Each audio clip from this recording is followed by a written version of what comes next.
Hi, I'm Conor Byrne, and this is That's What I Call Marketing, the podcast where you'll hear from the leading lights in the marketing world and listen to their unique insights. Well, today's episode takes us out of the studio and into the cinema. It is with former head of social at Ryanair, Michael Corcoran. Now, if you follow Michael, you will have seen a few months ago he announced he was leaving Ryanair, but not much else came out at the time. So, how could the guy who was applauded by not just the industry, but Ryanair themselves for transforming their social, leaning into their, well, let's say irreverent tone of voice, be leaving the company? What happened? Well, I asked Michael would he share not just that story, but the story before all of that with you, and he said yes. In fact, he asked would I do it as he launched his new agency or offering, which is called Frankly. So this episode was recorded in the Stella Cinema in Dublin.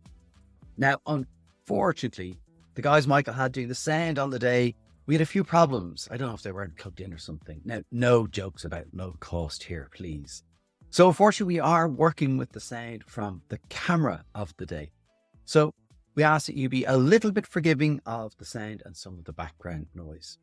But all that aside, it is a great episode and insight into how Michael views social, his approach to it at Ryanair, and what he plans to do next. Look, you definitely can't apply the Ryanair tone of voice or model to most other companies, but you can learn a lot from this episode. And thinking about why you're on social is one of the things you can definitely take away. But there's so much more. So listen on to the mastermind behind Ryanair's social renaissance, Michael Corcoran. Of course, please do subscribe, share, rate, and review the show wherever you are listening or watching. It really does help us reach a new audience, build this community of great marketers. And of course, if you would like to reach and engage a community of great marketers, you can get involved with That's What I Call Marketing through show sponsorship, content partnerships. Get in touch with us. That's what I call marketing.com, and let's talk. Michael, thanks a million for joining me on That's What I Call Marketing. So we have to get straight into it. I mentioned you're the former head of social at Ryanair. Now, is it true that you left because you were the person that threw the cake at Michael O'Leary's face in recent months, or is something else behind it? Like true Ryanair PR, I can neither confirm deny any allegation of false. No, I'm not. It was, a bit of a rocky one. If anyone saw my LinkedIn post, they could probably speculate a lot that happened. As I said to you earlier, when we were talking, my brother gave me a good phrase to use when it came to setting up a business. You can get me up the steps of the courthouse, but don't get me in the door. So, look, in short, I worked there for nearly 2.5 years. It was an amazing time, an amazing opportunity, a huge brand with huge potential to do great things, and we were given permission to do it. It came to kind of fruition that some of the behaviours of certain leaders within the marketing department I just wasn't happy with, and when it started to impact, again, my team, I took a stand. Nothing was done, so I decided to walk out, and here we are. Take a stand and walk. I mean, that's a very brave decision. I'm not going to make you a hero of the hour, although it is your thing. But thankfully, I don't have an ego because this is all a bit mad. But brave thing. I mean, you've got you have a family, you've kids, and to actually just go and say, actually, no, I'm out. It was kind of calculated at the same time. Like, again, when I told my wife I was about to do this, she lost her shit. She thought it was I did something wrong. Which, again, I would not blame her. I am liable to do a lot of stupid shit over my career, my years, so I'm usually one to blame. But after explaining to her the situation, and also, we built a lot of currency in the work that we did at Ryanair for the last couple of years, so I knew I'd be okay if I took a step. Again, I don't want to be a martyr, I don't want to be a hero. I wasn't a victim of it, but I was a witness to it. And whatever little bit of integrity I had left as a human being and a professional, I had to do something. Because I knew there were people in there who did leave, who were just so demotivated and lost energy that they didn't want to say anything. There were people who were in there who were trying to build a CV. People in there who have young families who couldn't take the risk, or people who were trying to save their house. 6 months of pay slips to get a mortgage. I was kind of set up, I was okay, and I knew myself, whatever I do next, I would be fine. I did enough to prove that the work worked, and I might bring a bit of value to somebody else's business. Can I ask just a bit? I want to get onto lots of other topics, but, Sure. but about maybe culture, because maybe there's a perception from the outside looking in that the culture of Ryanair is probably reasonably aggressive. And that would be fair. Like, it's firm and fair, and there's no bullshit to how the business is operating. That has its perks, because as marketeers, we have drank a lot of Kool-Aid and we speak a lot of fluff. And it's taken me a lot of years to actually get that out of my system. So much so that when I went to go work there originally, that was attractive. And there are plenty of parts within the business and plenty of really good people within the business that do a lot of great work. Sadly, I can only speak from my experiences within the marketing department rather than anywhere else. Yeah, but enough for you to make the stand. Let's talk about social media at Ryanair, and hopefully people saw some of the quotes that were up here of things that were said. We had, was it called the most savage airline account, I think, by the Washington Post, no less. McDonald's wrote, "You and your team have redefined the industry. You were in and opened new horizons for every social team across the world." Like, that's head of social from McDonald's, which, you know, big accolades. And there was many, many more. But when you went in over 2 years ago to the social setup in Ryanair, what was that setup, and what were the things you kind of identified early? Again, I'm never going to take credit for the tone of voice or the DNA of what the brand has. That's been there for years. The PR days of the old, what O'Leary did in front of people, some of the social media and some of the marketing advertising that was done for many years, we just brought it back to life. At the time, it was COVID, so like airlines were decimated. They couldn't really talk much about what to do or where to go. So the team was a little bit fragmented. They were more focused on triaging a lot of problems and actually using the platforms to their full potential. So, like, I take a lot of pride in developing a strategy and putting a really good team together. Timing and luck was a really big part of it as well at the same time. So, you know, and once I was given a carte blanche opportunity to do what was right for the brand, the rest is history. Now, it took a little while, and there are still people in there who disagree with what we did. But based on the insight that was laid out in front of us and the strategy that we developed, for us, it was the best use of the platforms to try and deliver low-cost, high-return reach for the business. Earned media, which again, as a low-cost brand, marketing budgets aren't big. So when you're competing against other airlines in the category, even other brands, they're using 10x the budget that you would have. So every penny counts in headcount and media spend. And they would obsess about that, and the business obsesses about it. But when I came in at first, I was given time to observe, and it was literally starting from scratch and putting the pieces in place, developing a strategy, getting buy-in on the strategy from the senior people, and then iterating and assembling a team to execute on it that I thought was fit for purpose. It took about 6 months after the time the strategy was sold in to try and see it all click, because when you start to build a team, they need to understand how to deliver. They all came from different backgrounds. They weren't your pure social media people and marketeers. They were the greatest bunch of misfits you could assemble to deliver on the strategy. But when it clicked and you saw the moment it clicked and you saw the moment the business understood the potential opportunity here, we got the permission then to take it further. Talk to me about the strategy development piece, because that's very important to get that right. Was there a strategy in place and then you were kind of evolving it, or did you have to kind of come in? There was no documented strategy, and like that's the biggest thing that I guess pisses me off in the industry, that I've done a lot of these talks over the last couple of years, and the normal question, I might do it here, hopefully you'll prove me wrong, but I'm probably quite confident how it goes. Hands up here, who has a documented social media strategy on a piece of paper that answers a problem or a gap, that has a set of guiding principles that get you from where you are now to where you are next? That is not tactics, that is not how you use the channel, that is not the formats, that is not the execution, an actual strategy. Nobody in the room has it. And that scares the shit out of me. Especially because we all know the potential that the platforms have. Everybody's using it and investing as best they can in it. But yet nobody's thinking strategically about how to use the platform. And that really worries me. Yeah. And that gave us an advantage already. Because not only it gave us a set of decisions on what to do, more importantly, it allowed us to make decisions on what to do. It allowed us to make decisions on what to do. What not to do. And sometimes strategy is about sacrifice. And sometimes we're not willing to do that. And when you're a new form of communications and you're getting pressure from a brand team, PR team, commercial team, ESG, HR talent to stick this on social, you're not only competing against yourselves, you're competing against a category. Not only are you competing against a category, but you're competing against all other brands. Not only are you competing against all other brands, you're competing against your sister posting her bottomless mimosa brunch on the internet, or your brother's walk with the dog in the mucky park. It's a very competitive space. And if you don't make a set of decisions and think about what is the role for the platform and how can it make impact for your brand or business, you're already losing. But yet brands are spending $500,000, $1 million, $2 million on creative, and then when the creative doesn't work, high-paid media team can stick a load of media behind it because this isn't working, and now we have to force it down people's necks, even though it won't work again. And there's an absence of it, and I don't know what happened. The only things I consume is just that social media is so young in its existence, about 15 years old. Like above the line in TV is what, 60 years old, maybe TV 70 years old, and they don't even know what they're doing, and they're still getting it or figuring it out. But yet, for some reason, you have people who say they black and white know how to use these platforms, even though they change every day.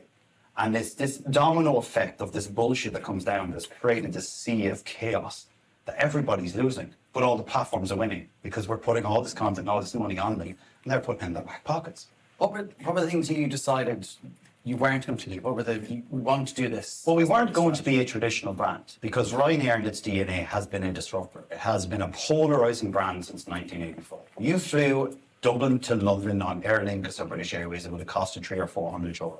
Ryanair came to 10 or 15 quid. Democratized travel, made it accessible for all. So even in the business, they disrupted. But as a tone and as a brand in their advertising for years, they did the same thing. So that was like a superpower for the brand, but yet for some reason, it got lost along the way, and they wanted to be more customer first. And what I mean by customer first is the marketing customer first. It's that fluffy, we love our customers.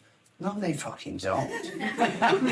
What they provide is a low-cost product that is really good, and that's good to customers. But yet they shied away from that, and they didn't lean in on the good things about what Ryanair. So we wanted to be polarized because everybody on social wants to be this fake, filtered brand, this polished premium brand that it just becomes winning on wallpaper. And the second we immediately stopped doing that, it started looking different. That's one step in the journey of grabbing attention. Again, there were other things around not talking less about the actual travel experiences, the core things you automatically default to, and change it from being aspirational to being relatable. And when you start to get in and understand the relatable behaviors of people and why they go to social media in the first place, and cater to that needs first. That's the second half of that after you've got attention. So I'll give you a quick run through the strategy, will I? Yeah. Great. Okay. Pens and papers in it. Well, no, I can share it. I normally put it up on the slide. So again, the crazy thing is like, we're not afraid to share the strategy because when it gets condensed down, it is actually quite simple. And it should be for everybody to buy into. But it's doing all the work in advance to get to that set of decision-making skills. It's like all good strategy, and if I'm mansplaining, which I probably do half the time, I apologize, is based on 4 variables: brand, category, customer, and the social media landscape. Surprise, surprise, you know? So what we did is we went to find insight, gaps, problems, and opportunities that we think the platforms could solve for brand and business. And we got to 2 or 3 problems that it could solve. You know, Ryanair needed low-cost, high-return reach, top-of-mind awareness, because we couldn't afford it or we weren't going to invest in, and social media was not placed to provide. But the only way we could do that that was the problem. The opportunity was we needed to be a disruptor. We needed to stand out. We needed to be polarizing on the platforms in order to garner as much attention as possible. Again, surprise, surprise, Ryanair grabbing attention in the headlines. Yeah, miracle. The second was that, you know, social media is filled of this fake filters to statements. And it was all about what we can do for you rather than understanding customers' motivation on the platforms. The main 2 motivations people go to social media, and I will keep saying this till I get sick.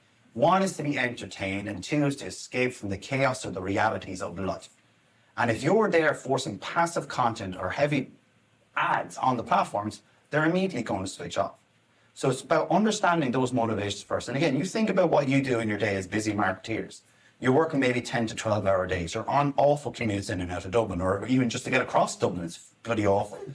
But you've got these small pockets of small bursts of consumption habits where most of us use social media. It's 10 minutes on the commute on the dart. It's 5 minutes sitting on the toilet. And don't lie, you've all done it.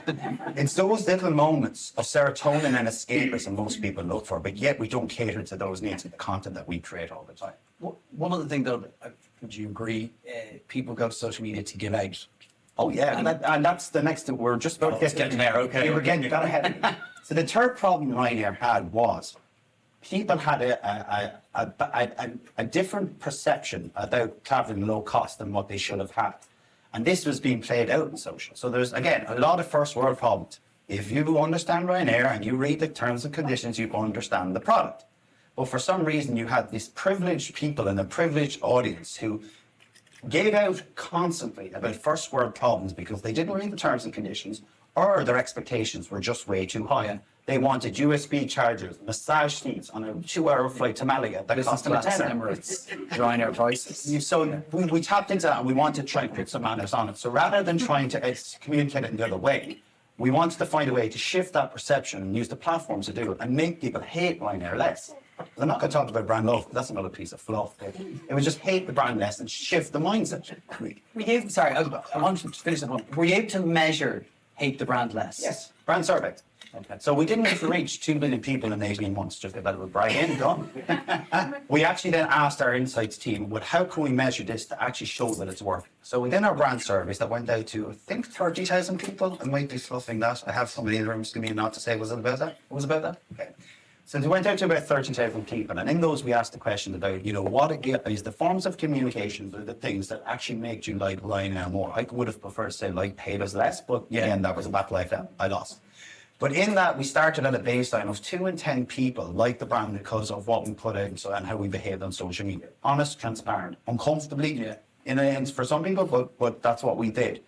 There were 2 people who were detractors, and you're always going to get detractors with your business. You'll always have somebody that'll have a bad customer experience. A problem will happen, a human error, somebody will have a bad customer experience no matter what. So that will never change. But what we saw golden was 6 passive people who didn't know and were undecided. And over the course of 2 or 3 quarters, we saw that 2 in 10 go to 3 in 10, to 4 in 10, to 5 in 10. And social was one of the main levers was driving that likeness to the brand. So that had impact in the business, that had believability, that we were potentially changing the mindsets of people. Anecdotally, if you were, I guess, a viewer of Ryanair's content over the years, you would have saw 2 years ago the comment section before just a vitriol and hate for the brand. Yeah. It was sective, absolutely sective. But over the course of the couple of years, we started to see change. Not only were they being entertained by the content, we actually saw low engaged advocates come fight our corner. And I'll explain that a little bit. So when you fly like Ryanair, you'll fly from A to B, you'll get as close to as possible on time for low cost. Ryanair does its job.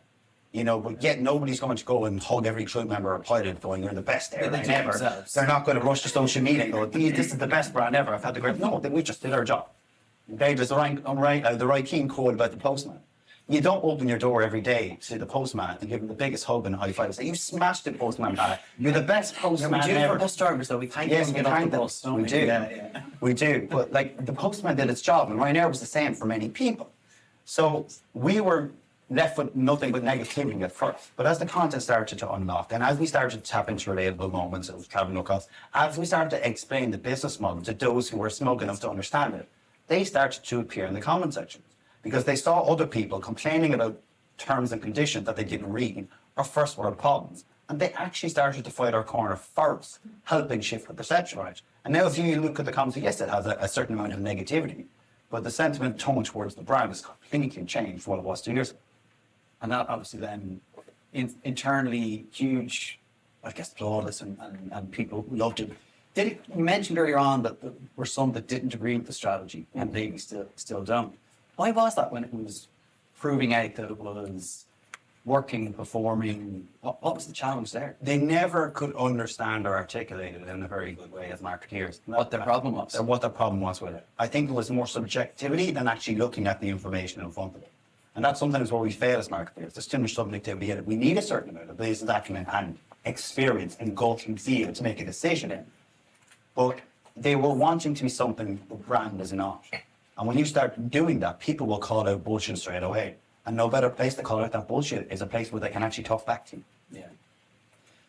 Yeah. Was there a moment as you were kind of creating all the work and the team were creating the work that it was like an accelerator that you knew this was right? Like this. Oh yeah, there was a come to Jesus moment, and it was absolutely, and it was a squeaky bum moment too. It was around the time of the Tories Downing Street parties in the UK. I'm not sure if all of you are familiar with it. During COVID? Just on the outside of the COVID, when yes. things are coming back to normal, and there was a scale or a table, and Boris Johnson, the rumours, I think the inquiry's on now about the WhatsApp conversations. It's absolute chaos. We lost them. We lost them all. Yeah, but yet they went to the High Court to say that you can't show them. So that was a bit weird. But essentially, at the time it happened, we started zooming in on that as an opportunity in a moment. And there was one moment where there was the scale the NHS brought out about the levels 1 to 5 around how you can actually engage with people in certain groups. And there was no golden hardens. We took that at the time and we parodied it and we worked on copy that was on it. And there's one line of copy that we knew we were probably going to get in trouble if we shared it for approval first. Right. And there was that moment of, do it now and ask for forgiveness. And if this works, we're sorted. If it doesn't, we're gone. And that line, it was off your tits. Right. And you can imagine a corporate brand putting that on a piece of content. You're getting in trouble again. And it was very close. So it went out anyway and it started to get traction. You had the Tories who enjoyed it, or no, not really enjoyed it. And then you had the anti-Tories and the anti-Brexiteers who were like, this is exactly what we all want to say. This is nonsense. I can't believe you're doing it. But you could see our marketing director peer over his little pond there. And I go, what the fuck have you done? And I'm like, just wait, just trust me on this. Then all of a sudden, it picked off and got good traction. Where I'm getting to, the moment that it happened was, I think it was the next day or the day after, the Financial Times wrote a full article about brands being more Ryanair, about being irreverent what's going on in the world and being true to your tone of voice. The following Sunday, page 7 print of the Sunday Times, that piece of content on little old social media where the bunch of 12-year-olds tweet all day was actually in the print paper. Right. And why is that important? Because most of the people who are the big decision makers in the business are reading those papers. They're not on social as much as us. Yeah.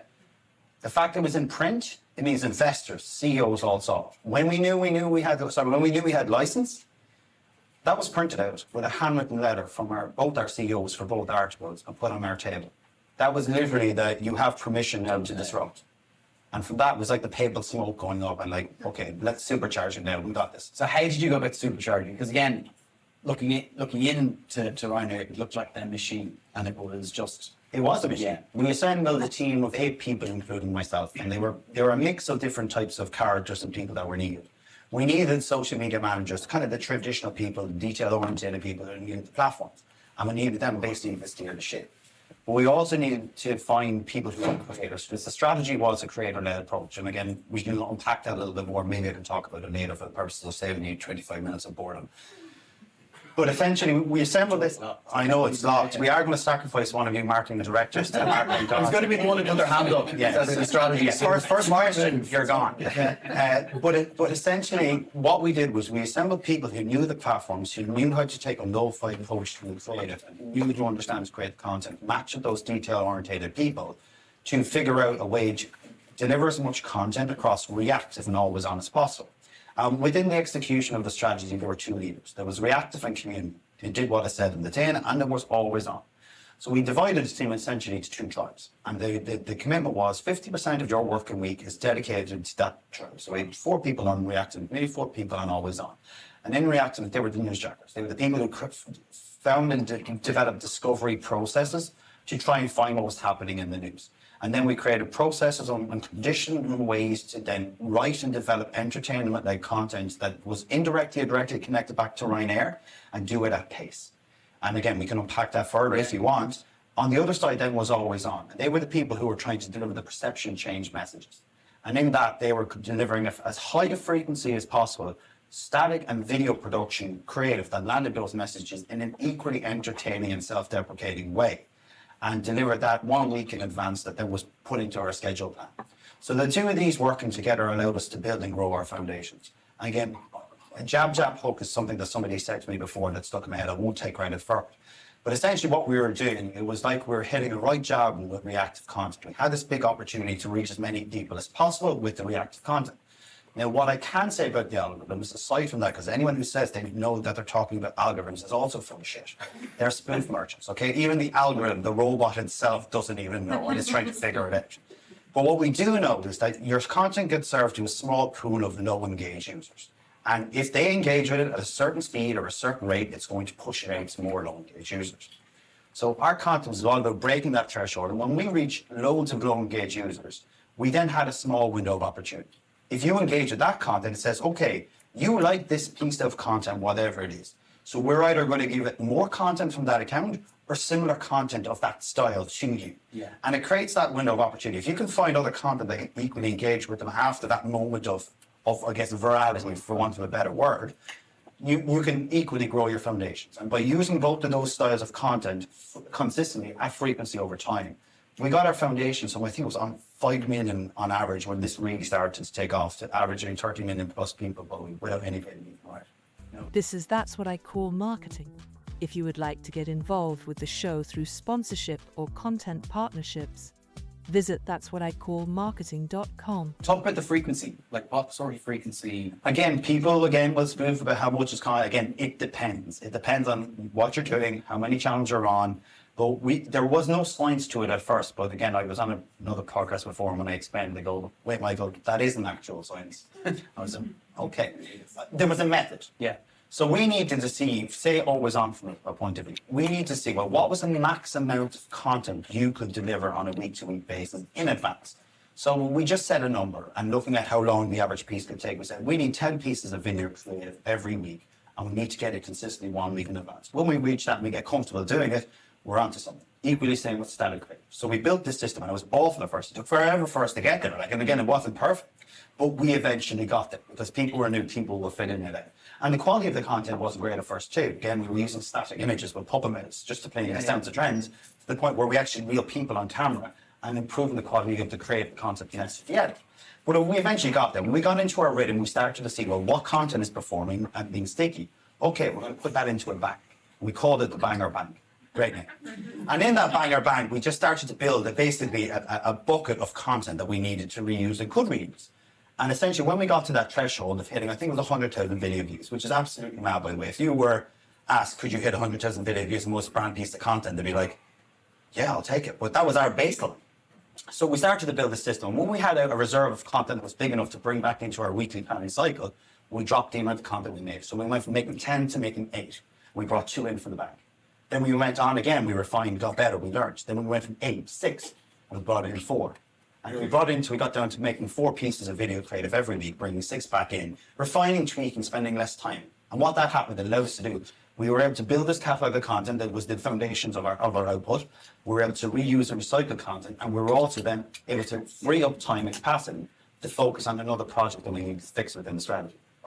Now, there's one thing I'll call out here as well, and I don't know whether you're going to ask it, is, well, but Michael, you're reusing content. You can't do that in socials because every creative agency, every social media agency, everyone says once it's used once, you can never do it again. And you've got to use all this content that we make for you all the time and never use it again. Why? Because that's how creative agencies make bloody money.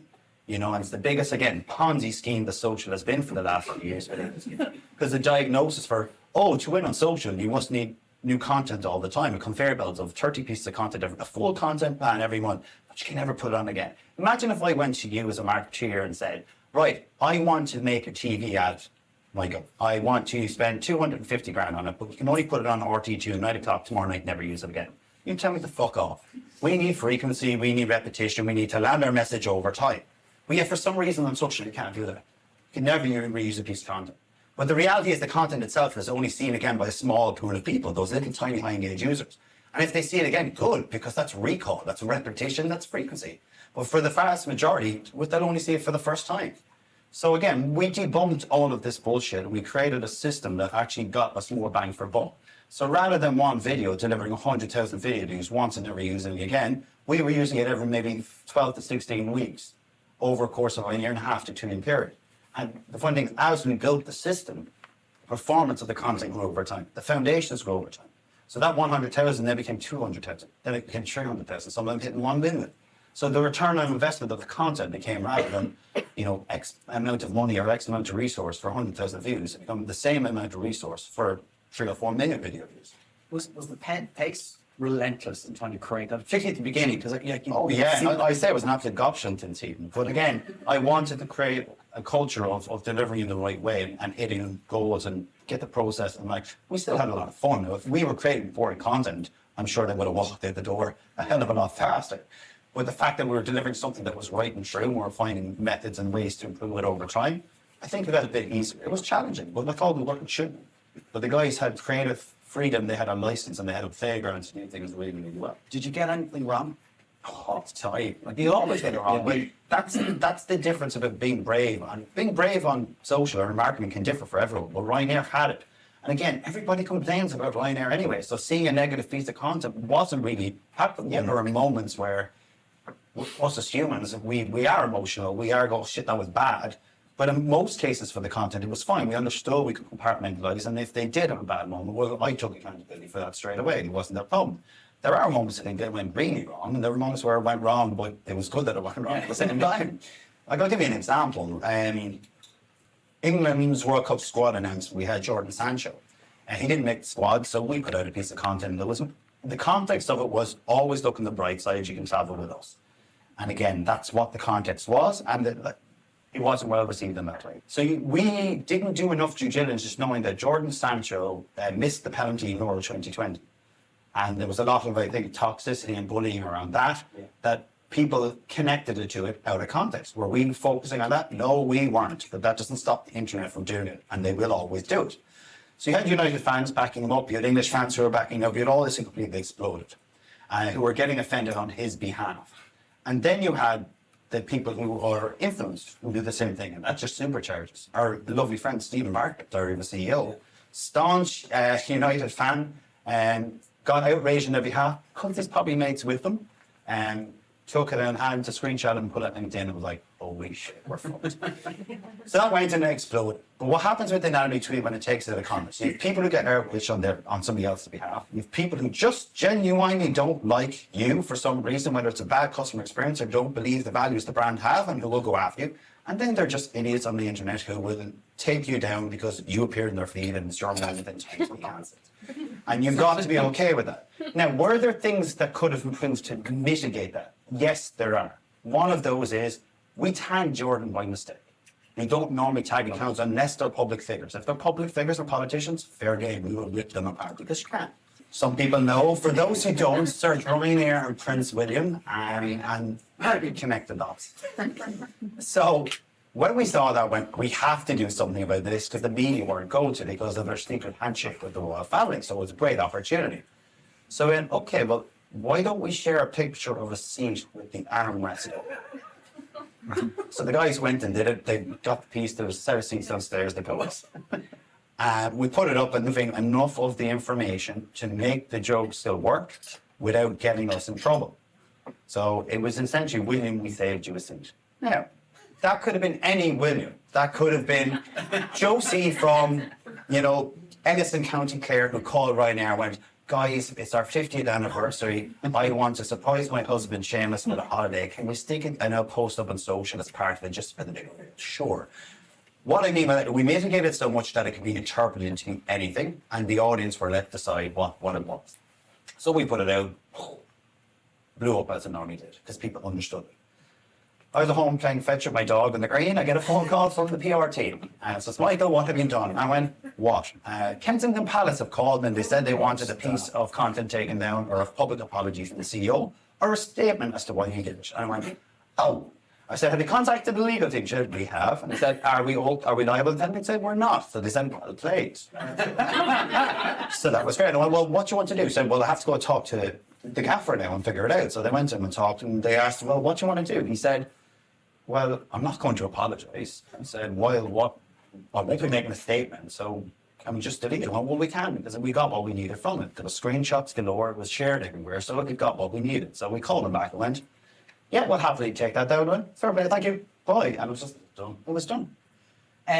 Not a lot of people have maybe the tone of voice of Ryanair. Right? Very few. Very few. There's few notables that had that enjoyable, humorous tone of voice and being able to push it that far. And I think, people listening to this or people here today, yeah, that's all great. Like my brand doesn't talk that way and can't talk that way, and therefore this is all kind of interesting but not really useful to me. What would your response be to that? I always caveat Ryanair are the exception and they're not the norm. A bit like the Paddy Powers of the world and a bit like even the Aldi's of the world when it comes to their tone of voice. However, that doesn't mean you can't learn about how we developed the strategy, how we put a team that could execute that were fit for purpose in new platforms and knew how to deliver it, and then deliver content in a way that people want and consume. The problem is people are taking advertising of old and they're sticking it on social, thinking that that's how it's going to work, where it's not. Yes, paid media to an extent, because there's a trade-off there. This is a paid ad, we know what it is, but that's not the majority of what people consume. When it comes to content, it's completely different. So understanding the motivations, which I said earlier, entertainment and escapism, moving and being comfortable with decoupling a bit from being overly premium and polished on the platforms to being more real and low-fi. Again, that is down to then feel for what the brand is, because some brands are premium brands and they want to be positioned. Does that mean they can't deliver premium content on the internet? No. Which kind of goes back to your point later on, but it depends. Do you know what I mean? It all does. It all depends. And that's my answer every time. Yeah, which is a good answer though, I think. You know, because when people ask, well, how do I, I say, it depends. Like, again, you have to unpack and understand, well, what's the problem you want to solve? Can social do it? What's the reality then? Time, resource, and budget. Do you have what you need to actually deliver on this effectively? If not, we make a set of decisions on how we do it. Do you even have budget, or do you just have human beings and plenty of them to do it? Okay, let's find a way to solve maybe one or two of those problems now and next. Build a case for actually how the platforms can actually deliver impact. Stay focused on that. And then hopefully go to the guys involved and give them good business and brand rationale and try and unlock some more. But at the moment, we're not doing a very good job of it. And also social media professionals are doing a really shit job of it.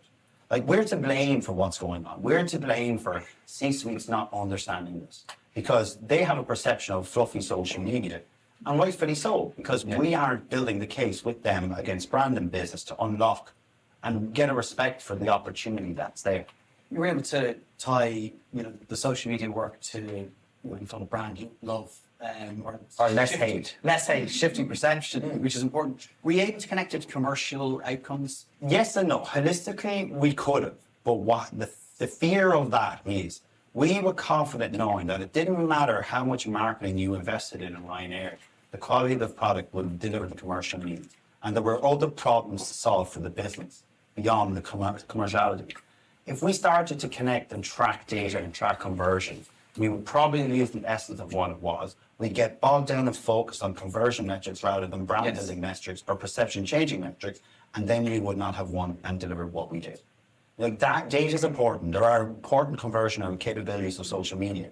But when it comes to solving problems, branding and perception are probably two big areas. Reach is probably the most important KPI I would ever track on social. After that, the rest of it is vanity and fluff. So you weren't concerned with, or being asked to kind of say, how does this convert to bums on seats? Some people, right, and we can show anecdotally, but the business were confident. And like, I'll give you an example. Like, again, O'Leary went to the marketing department a while ago, and he goes, look, I get marketing, I understand marketing, but I'm confident that if I didn't have one person in that marketing team there, or 1 cent spent on marketing, that we would still reach 128 million passengers by 2026. So what's the role of marketing? What a bomb to drop. And I was, because it's his right.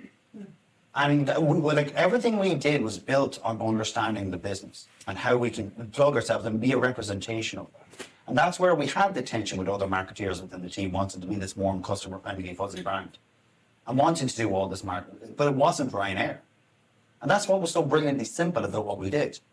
We were being transparent and honest. We were being ourselves. And we did it in a way that was right for the brand and business. Yeah. And the rest is history. Like, it just completely exploded, far beyond my expectations. Really? Of course it did. Yeah. Like, the Washington Post writing about it. Yeah. A piece of content appearing on Jimmy Fallon, Tonight Show on US television. Yeah. Like, when we saw it, that was our, like, shit, we're done.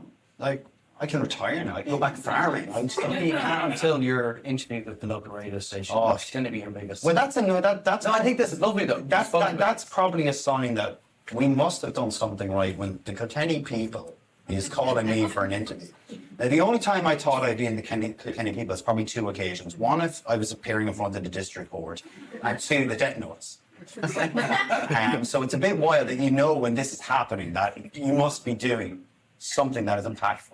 Beyond the echo chambers of the team, beyond the marketeers who are acknowledging your work, it was carried through to the actual customers and the journalists. And this is all a bit mad, if I'm being honest. Like, even see my stupid logo, Pink Air, it's not a midlife crisis. Actually, Pink Air is... It's for charity. My neighbour Lynn is going through breast cancer at the moment, so we did share with a fundraiser. So it may be a midlife crisis next time. It has been a very emotional time for me, so maybe I'm projecting through that. But no, it'll be gone soon. It'll be gone for Christmas. Look, obviously we're here today, and we're going to get to questions for people here. Mike has the my catchbox is going to throw in your direction in I'm going to hurt somebody. I did say that. I did say this is making you not too bad with it. But frankly, you're launching an agency, fractional leadership. Mark, what is it? What is it? Get all those wacky words out. Let's get them out. This is like therapy. Frankly, good question. So, frankly, it's a consultancy of sorts. I'm trying to find a name other than consultancy because I don't even want to use any. I had the privilege of having about 3 months worth of phone calls with marketeers, CEOs, business people when I was going through 3 months of beautiful gardening leave, courtesy of Ryanair.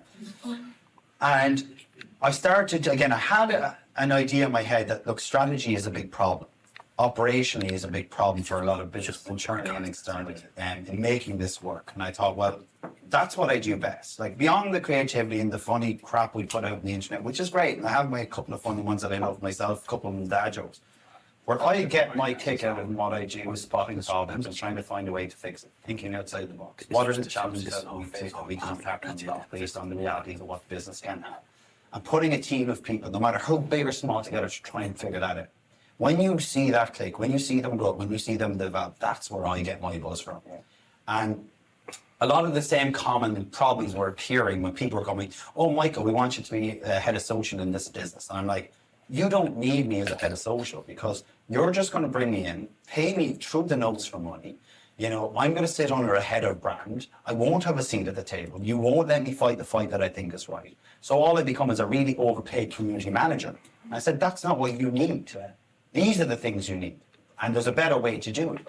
How about you have somebody who comes in and leads and advises you on what you need to do, define your strategy, coach and develop a team. And when you think it's to a sustainable way, hand over the keys and ride off into the sunset. And instead of hiring that overinflated head of social who'll come in and get frustrated and then walk out and you're in the same shit a year later, you could actually hire 2 people who are really good executioning and have then support and guidance of how to actually get there. And the same things came and unwrapped and unwrapped. And let's call a spade. I want to make some good money too. I do want to go back farming. That's not a joke. So this is building my retirement. But these started to unpack and unfold, and I went, there is a better way of doing it, and I'd like to do it with as many brands and businesses as I can. It's fun, it's challenging, putting on different hats time after time, and again, doing the things that I really enjoy. You know, calling stuff out, being true, and frankly, it's about going in about, you know, I'm not coming in to be anybody's friend. I'm coming in to be an impartial advice. I'm not a friend of the third party. I'm not a friend of the marketing team. I'm coming in to look at what's going on, what you need to achieve, can social, because I may even get to the point of going, do you know what, guys? You are spending way too much budget elsewhere. I don't even think you need social. Right. Yeah. And I'll give you an example of that.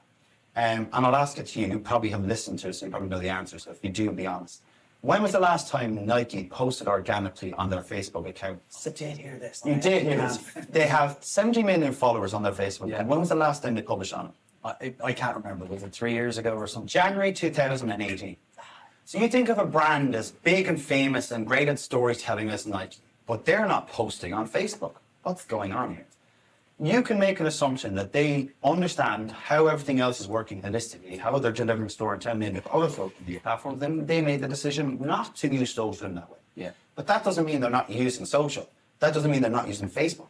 If you go into their ads library, where on their profile, you can go down to transparency, you can go into ads library, you can actually see all the paid media campaigns that they are running. They run, on average, 1,900 paid media campaigns on Meta every given month. So you can be on social media without being on social media. And some people don't need to be on. But what I'll come in and I'll actually make the decisions for you in the most impartial way, based on, again, the insights available, how you're delivering comms across all of their touch points. Rather than doing the same thing ever, can social solve a problem that any other channel can't? And if there is an opportunity, well, then I'm going to try and build a way to do it. And if not, get off social. Because let's be realistic. Probably 90% of more brands that are using social media at the moment are just plugging a hole. It is wallpaper, and it's a waste of investment, in my humble opinion. And there are better ways to do it. And if that means getting off the channels and not doing anything, that's a good decision for your business. And that's, you know, can be a great decision. And also, I think you mentioned kind of coming in and helping, like, I want a better word, a coach and mentoring people. There's, you know, we talked about this earlier. There can be people in organizations who may not be there yet, but actually having someone with that experience to come in and say, look, I'm going to help you become the next head of social if that's required? But, it's probably a good investment for someone. It's needed because it's probably one of the most invested areas in terms of education and development. And you've got everyone in the world, and how many people have probably done Mark Ritson's MBA at this stage? Many? Few? Anybody wanting to do it but can't get the sign off from your client or your brand? Not many. But again, there's not enough out there to do it. And when I talk to my team members, I always try to make a promise to them, whether it's a filler or not is another story, but I've got to try, is that I want to understand where they want to get to next. And if I know where they want to get to next, well, I can understand how in this current role can I coach and develop and get them there. And if not, what is the percentage of time within their week that we can open up to allow to unlock that? And I'll give you a couple of examples. Like I brought in a senior manager and I told her, what is your ambition? She wants to be a head of social. Well, I knew she wasn't quite there yet in strategic thinking and she needed more time managing people. But my commitment was in July 2022 or 2023, was it 23? That I would get her into my position because I also have ambitions and goals and grow and develop, whether it's in the business, around the business. I make that commitment. So if I make that commitment and try and deliver on that promise, I know I'm going to get the best out of people every time. And that's how I can nurture people and grow people all the time. And it's really, really important because there are not enough people out there who are doing it in the right way. They're all talking tactically, but they're not talking about how strategic to become better decision makers in the business. How to actually walk into a room when you have only 30 minutes with a CEO and trying to give a rational case as to why we need to develop and expand and invest more in this area. And most times they can't because they don't have the confidence, they don't understand how it's communicated, and they're just communicating fucking tactics. And that's where we get it wrong all the time. Yeah, and it's good for the industry because it helps elevate everything. Stay tuned for a bonus portion of this episode, a live questions and answers session with the audience. We have time for some questions from the floor. So, sure, we have questions in the middle. I'm not going to choke this because these people. We'll pass the mic. We do need. I don't have health insurance for the business just yet, so it's just what I'm saying. Do you want to talk? It's not. Did you sign the waivers coming in? Right. Short question, please. I'm a short. There you go. Short. Just maybe let us know who you are. Therese Dwyer's a marketing manager for Club. Hi, Therese. I'd like to meet you. It's just a short question. So, big fan of your work, first of all. But you talk about going in and building teams and setting up the right group. I'd love to get your thoughts on the kind of internal approach versus outsourcing. So, from your point of view, several brands, several agencies, all working across social. Is it your thinking that it's better to bring that in-house and find the right talent, or to continue to work with experts externally? It depends. If you are working in an organic space where you need pace and speed, and you know it's a specific type of work you need to deliver, in-house is best because, again, it's going to speed up again, when you think of cost and return on investment and volume and frequency, building those internal capabilities are great. And there's nobody who's going to be ingrained in your brand more than the people who work there. So yes, there are merits to it, and for the majority of it, I know we're on in this journey of building in-house capabilities and big brands. That's happening. There are actually a few people here who are working in that space, and so they're here to understand a bit more about that. But again, it does depend. But there is a point where you're going to hit certain capacity, certain frequency, and certain things where you just won't be able to deliver. So having an external support as a sounding board, really, really important. Having external support to deliver on bigger campaign things or things that need to be done in huge volume, that's important. It's a mix of both is the dream, but not everybody has the mix of both. So you have to make a decision, and it goes back to what I said earlier, reality. Your time, your resource, and your budget. If you only have a small amount of budget, the reality of you working with a third party and getting value for money, there's a big question mark around that. Because again, this is probably another conversation we could have for another day, but the agency model is broken and it's not right. We all need to make money. And again, I'm here to bloody make money. Let's call a bloody spade a spade. But it all depends on how big the brand is, the realities of your time, resource, and budget to make that decision. Okay, so again, and then it all goes back to the most important thing: why? Why the hell are you doing it for the first place? And then build your team and your resource based on that strategy. Again, if you start getting ahead of that, you're either going overinvest in one area, do it wrong, and it may not be fit for purpose. But that's where somebody like Franklin can. Thank you. Any other questions there? One behind Joe. Hello, it's Jen Power from McDonald's. Okay. I'm loving the honesty and the candor, and clearly you're at the top of your game. But for anyone listening in today, I suppose who's starting out in a career or early on in their social media career, what advice would you give your younger self? And what would you do differently? Stick to farming. It's a tough one. I think a couple of things. Get the most rounded opinions on the landscape as much as possible. So what I try to do is I'm so curious about what I do all the time that I don't just listen to people that speak the same as me and talk about the platforms the same as me. I actually spend more time on people who think the opposite. People who are anti my views, anti everything that I say or do, to actually try and challenge my thinking even more, to go and see, am I directing people in the right way? Can I do it better? So it's probably having the most impartial view on the landscape as much as possible, because it's forever changing. Be relentless, be curious, and start to build the most rounded set of skills that you can. Because right now the reality is you need to be a jack of all trades when it comes to social. And the best social people I'm hiring at the moment are people who are very good creatively, very good at actually creating the content itself and then understanding the channels.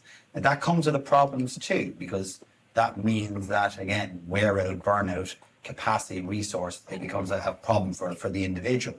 But you need to have that varying set of skills to understand how to use the platforms. Does that sound like a believable answer? Try it. Well, this is the next question. How do you keep on top of all of that? Like, there's a lot to try to keep on top of. Where are you going to read and stay curious? It's the same. I follow a specific amount of creators and individuals that are very good thought leaders, but then other people who are snake oil merchants who are selling the bullshit. There are plenty of them out there. I'm hoping I'm a little bit over here, but I'm on the way. So again, I try to have the most rounded view in the landscape as possible. But also, again, this is another one I should add to this.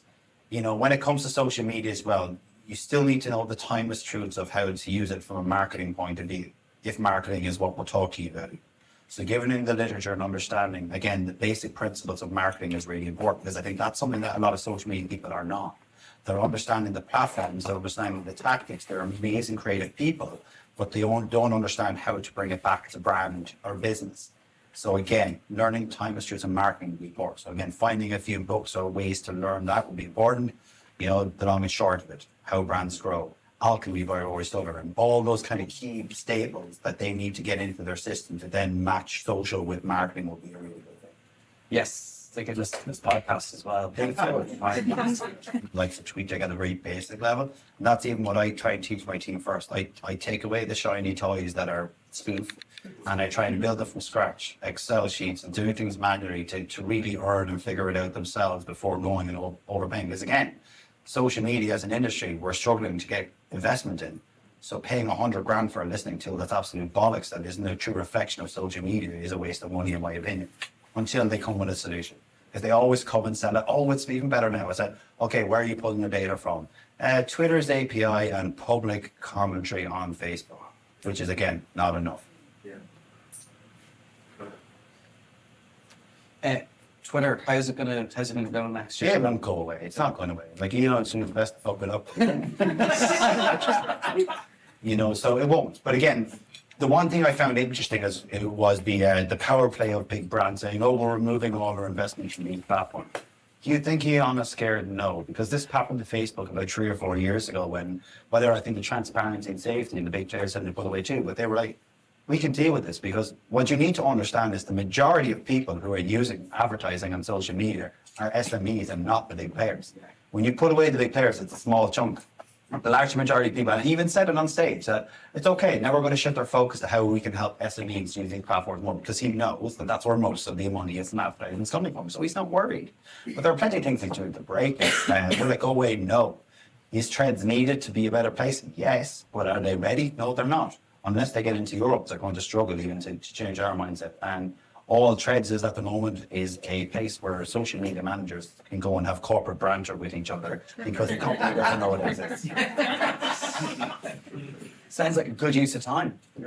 Yeah, don't read trends reports, because again, it's full of tactical bullshit. All I ask for people to do, whether it's here with Frankie or not, I don't give a damn. I'm lucky enough where I've got a lot of business. Still want your business. I'm just trying to be cool here.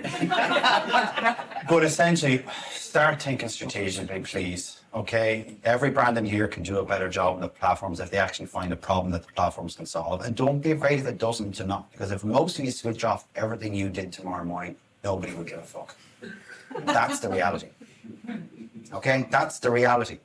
But yet, people in here are varying from using 6-figure budgets to bloody 1 million budgets in social, and you're just wasting your money because you're not actually doing anything that is impactful. So all I ask is to think strategically. If you can't think strategically, We have a question. We have a question.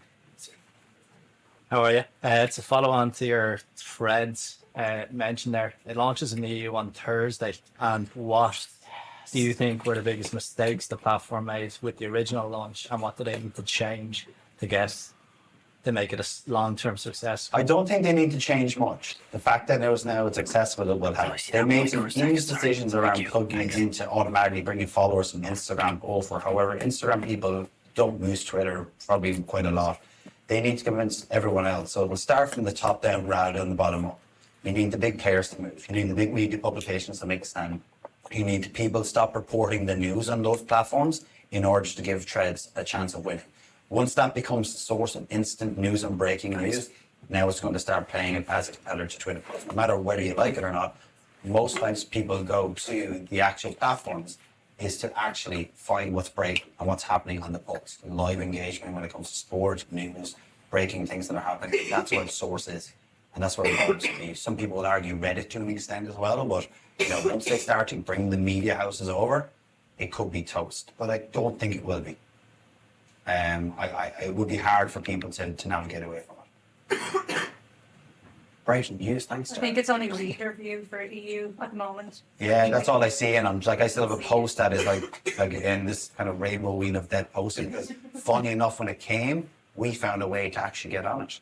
We used an ATB bypass to actually download the app, and we had Ryanair up and running for a few weeks, and even our own account. So we actually got it, so they figured out this was happening, and then they closed us down. Have we any other questions before we wrap up? Yes, Michael, thanks so much. One last question. How did you chill out? Wine or Wine. Friday night, two glasses of Rioja and a single malts. And then I think for me is like, because my mind is like this hamster wheel, or maybe 8 hamsters in there. Yeah. It takes a while for me to switch off. So I actually need white noise or something like Netflix, and I spend a lot of time in the evening binging. Because even at that, I'm on my phone first. I'm like looking and scrolling. Eventually, I'll start to kind of take it down. And then 3 or 4 hours later, 2 o'clock in the morning, I'm sitting there. What the fuck am I doing? I'm not thinking about what I should be. It's time for sleep. And then I go. But again, it takes a while.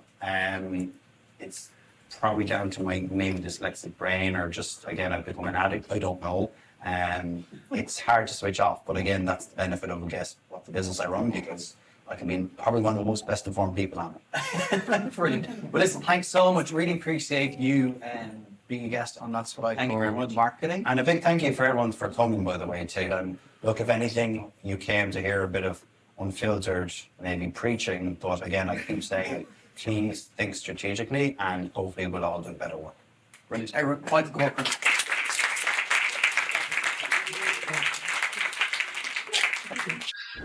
Well, I hope you enjoyed that episode, and apologies again for the slightly lower quality of sound. I have to say, I really enjoyed spending time with Michael. He's a smart guy, he's driven, and honestly, in the conversations off stage, he is really sound. He wants to do good work and help people do good work, and in lots of ways, he's a low tolerance for bad work. That's okay. So look, that's it for this episode. I hope you really enjoyed it. Please do subscribe, share, rate, and review the show wherever you're listening or watching. It really does help us reach a new audience and build on this great community of amazing marketers. Of course, if you would like to reach this engaged community of great marketers, you can get involved with That's What I Call Marketing through show sponsorship or content partnerships. Get in touch with us on thatswhatIcallmarketing.com and let's talk.